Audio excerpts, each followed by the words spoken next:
Mamintia era regional minister. Unim say and say will be a bonabaso. What I say, but me channel be what I say. Me say opportunity now when you or representing me bunina. They make what I say. Adibu on my start here.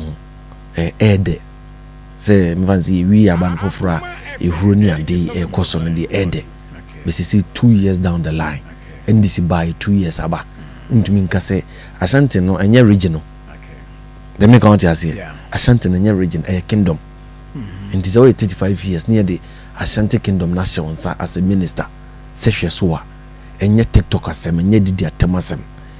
And yes, at 38 now for the past 2 years. What at 38 is I didn't know when you but yes, no, I mean, say at the end of the day, no, okay, at the end of the 4 years, people will do an evaluation of a Juma way.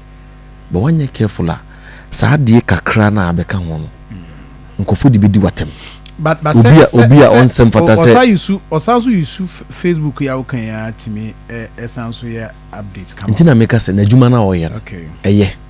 But when you careful kakrebi. So na akofas mandam. Aha, inti kakrebi no obunso obia no kaswe no rough. Obia no do atem. And say you pursue say just so you know.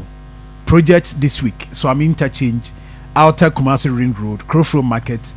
That buying urban routes, Malaysia South sub-metro routes, Askore Mampong town routes, more soon.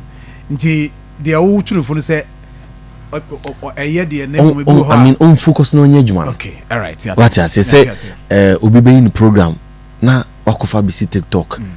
Na when I will be the amount for them there things say it's wrong. Okay, all right. Because that program now was so fire or cancel mo koye no mo nim nyansan. Na Nestor Ghana omo pani wo ho. What I say now bibini do yensui no wo ho what I say na ejaba mu nyina wo honom nti saa ade na wo ye ne de me free say anka obetumi dia to nche na wo focus am na ni abra asset a very good example for ye mebunu na sabio ye wo amanyusem no ma think say ebebo ye nyina me da say yiba so jo Emmanuel Pokumensa as